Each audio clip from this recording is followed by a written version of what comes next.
And welcome everyone to VV education services. आज हम लोग अकाउंटिंग फॉर मैनेजर में एक टॉपिक जो कि सबसे ज़्यादा इंपॉर्टेंट है जर्नल, वो हम लोग यहाँ पे पढ़ने वाले हैं। उसका पूरा प्रैक्टिकल अप्रोच हम लोग यहाँ पर देखने वाले हैं। प्रीवियस वीडियोस में हम लोगों ने रूल्स ऑफ अकाउंटिंग की बात कर ली थी, traditional approach as well as modern approach. अब आपके पास दो ऑप्शंस हैं, ट्रेडिशनल या मॉडर्न, जिसके साथ आप जर्नल एंट्रीज पास कर सकते हैं। जर्नल सबसे ज़्यादा इंपॉर्टेंट बुक मानी जाती है बिजनेस की, सबसे ज़्यादा इंपॉर्टेंट बुक पूरे अकाउंटिंग की मानी जाती है। Why? Because each and every transaction that takes place in the organization is recorded in journal। ठीक है, जर्नल एंट्री इतनी ज़्यादा इंपॉर्टेंट है। अब अगर आप लोगों में से कोई ये सोच रहा है कि आगे जाके ये सारे काम अकाउंटेंट करेगा या आगे जाकर ये सारे काम सॉफ्टवेयर करेगा, टैली एक सॉफ्टवेयर होता है जहाँ पर आप अपने सारे बिजनेस के अकाउंट्स बना सकते हैं, तो वो सब चीज़ें कर लेगा। लेकिन मैं आप लोगों को ये बात बता दूँ कि अगर आपको टैली सॉफ्टवेयर भी यूज़ करना है ना, उसको इनपुट में आपको जर्नल एंट्री देनी पड़ती है, उसके बाद बाकी आगे के प्रोसेसेस वो मशीन खुद करेगी, लेकिन वो सॉफ्टवेयर खुद करेगा। लेकिन आपको जर्नल एंट्री तो एज इनपुट देनी ही पड़ेगी। तो जर्नल एंट्री तो सबसे ज़्यादा मोस्ट इंपॉर्टेंट टॉपिक है। तो आज हम लोग जर्नल एंट्री यहाँ पे सीखने वाले हैं। हर एक ट्रांजैक्शन की अलग अलग जर्नल एंट्री बनती है। हमारे बिजनेस में दिन भर में जो भी ट्रांजैक्शंस होते हैं, भले वो कैश ट्रांजैक्शन हो, भले वो नॉन कैश ट्रांजैक्शन हो, हमें वो सारे ट्रांजैक्शंस को रिकॉर्ड करना है बिजनेस में in the form of journal. तो journal is a primary book of accounting. Journal book का नाम है और journal entry is a process in which we write the data in journal. तो हम लोग यहाँ पे एक एक ट्रांजैक्शन का जर्नल यहाँ पे सीखेंगे using the rule of modern approach. हम लोग के पास दो ऑप्शन है, ट्रेडिशनल मॉडर्न। मॉडर्न वाला अप्रोच ज़्यादा इजी है, हम लोग उससे आज क्वेश्चन करेंगे। और आप लोग अगर चाहें तो ट्रेडिशनल अप्रोच यूज़ करके भी सेम क्वेश्चन को कर सकते हैं। आपका आंसर, आपका जो जर्नल एंट्री बनेगा वो एक्जैक्टली सेम बनेगा। Let's start with the question. Commences business with cash 50,000। जब आपने बिजनेस चालू किया तो आपके दो अकाउंट कौन से अफेक्ट होंगे बिजनेस में? एक आपका होगा कैश और दूसरा आपका होगा कैपिटल। अगर मैं मॉडर्न अप्रोच के हिसाब से देखूं तो उसका नेचर क्या होगा? मॉडर्न अप्रोच में हमारे 5 टाइप के अकाउंट हुआ करते थे, asset, liability, revenue, capital, expenditure. ये 5 तरीके के हमारे अकाउंट हुआ करते थे। तो इसमें से कैश हमारी कौन सी कैटेगरी में आ जाएगा? एसेट। तो नेचर ऑफ कैश क्या हो जाएगा यहाँ पे? एसेट। कैपिटल का नेचर कैपिटल ही रहेगा। अब अगर मैं बिजनेस में कैश इन्वॉल्व कर रही हूँ या मैं कैश इंट्रोड्यूस कर रही हूँ तो मेरे बिजनेस में एसेट इंक्रीज हो रहा है कि डिक्रीज? इंक्रीज हो रहा है, तो इंक्रीज। कैपिटल भी इंक्रीज हो रहा है। और हम लोगों ने प्रीवियस क्लासेस में इस वीडियो में देखा है, प्रीवियस वीडियोस अगर आप मेरी देखेंगे तो वहाँ पर हम लोग का जो मॉडर्न अप्रोच है उसमें एसेट का plus side is debit side and capital का plus side is credit side. तो हमारे यहाँ पे जर्नल एंट्री क्या बनेगी? मेरा डेबिट क्या हो रहा है यहाँ पर? कैश, और क्रेडिट क्या हो रहा है? कैपिटल। तो हमारी जर्नल एंट्री कुछ इस तरीके से बनेगी, cash account debit to capital account, और आप यहाँ पर डेबिट में और यहाँ पर क्रेडिट में अमाउंट्स लिख देंगे। तो आपका जर्नल एंट्री का फॉर्मेट क्या हुआ यहाँ से? पर्टिकुलर, वैसे डेट भी आती है बट यहाँ पर अभी हम लोगों ने डेट स्पेसिफिक क्वेश्चंस लिए नहीं है। अदरवाइज यहाँ पे एक डेट का कॉलम भी रहेगा, particulars LF debit credit. LF का मतलब क्या होता है यहाँ पर? Ledger folio. यहाँ पर आप जर्नल एंट्री के बाद जो बुक बनाते हैं लेजर, तो इस एक ट्रांजैक्शन का लेजर वाली बुक में कौन से पेज नंबर पर इम्पैक्ट है वो पेज नंबर आपको यहाँ पे लिखना पड़ता है। But now as you are just solving any example और एनी इमेजिनरी क्वेश्चन, तो आपको इस चीज़ को खाली छोड़ना है LF को। Starting with continuing with the next question. Purchase furniture rupees 15,000।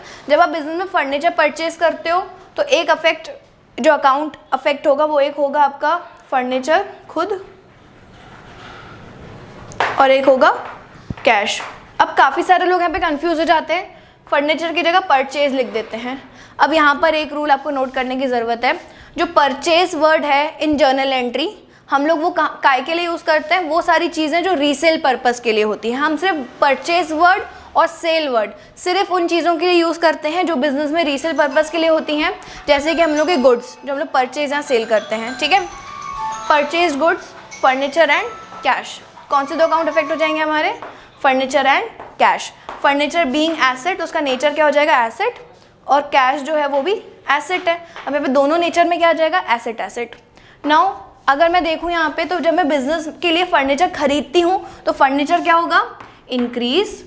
और जब मैं फर्नीचर खरीदती हूँ तो कैश पे करती हूँ तो कैश क्या हो जाएगा मेरा? डिक्रीज। तो एसेट का plus side is also, plus side is debit side और एसेट का minus side is credit side. तो हमारे यहाँ से जर्नल एंट्री क्या बन जाएगी?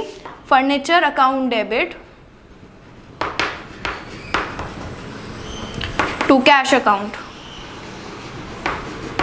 और यहाँ पे अमाउंट्स आप लिख देंगे डेबिट में और क्रेडिट में। देखो फर्नीचर भी एसेट था लेकिन वो इंक्रीज हो रहा था इसलिए मैंने डेबिट किया, कैश भी एसेट था लेकिन वो डिक्रीज हो रहा था इसलिए मैंने डेबिट किया। तो आप ऐसे नहीं लर्न कर सकते कि सारे एसेट डेबिट ही होंगे या कैश हर बार डेबिट ही होगा, नहीं, ये आपके रूल पे डिपेंड करेगा कि वो एसेट का जो नेचर है, वो मतलब एसेट जो भी है वो इंक्रीज हो रहा है कि डिक्रीज हो रहा है, उस रूल पे बेस्ड रहेगा आपका कि डेबिट होगा कि क्रेडिट होगा। तो एक सेम चीज़ किसी जर्नल एंट्री में डेबिट हो जाएगी, किसी जर्नल एंट्री में क्रेडिट हो जाएगी।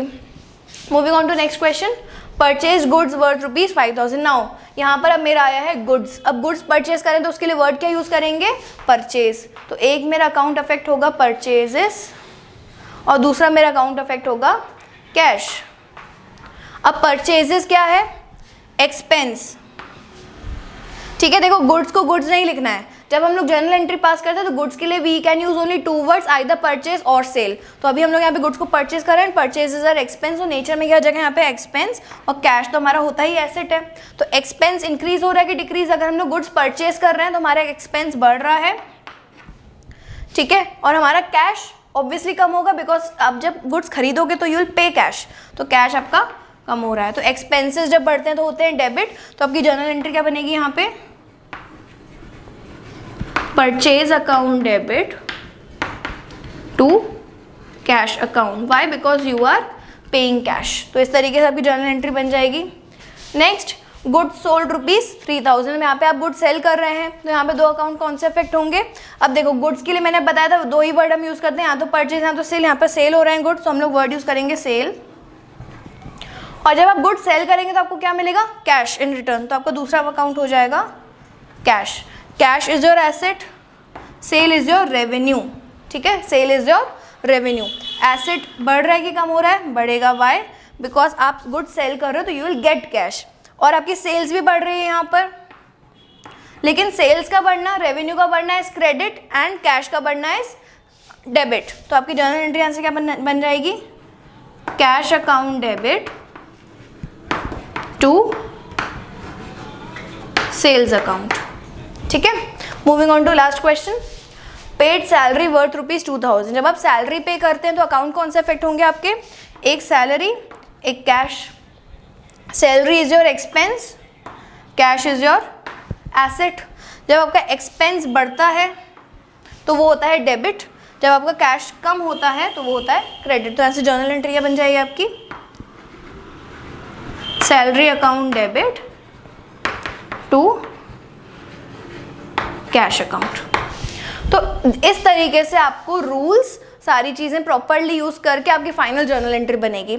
अभी आप प्रैक्टिस इस तरीके से करिए, जैसे ही आप उस चीज़ में पक्के हो जाएंगे तो आप डायरेक्ट ट्रांजैक्शन पढ़कर जर्नल एंट्री पर भी जंप कर सकते हैं।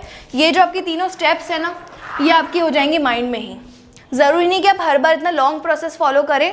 यहाँ पर आपको क्या करना है, पहले आपको सारे ट्रांजैक्शंस को अच्छे से गो थ्रू करना है, उसके बाद आपको सारे जितने भी आपके फॉर्मूलेज हैं, जितने भी फॉर्मूलेज नहीं, जितने भी आपके रूल्स हैं, आपको दोनों रूल्स पता होने चाहिए। फिर ये जो आपका सारा प्रोसेस है ना, ये आपका माइंड में भी हो जाता है।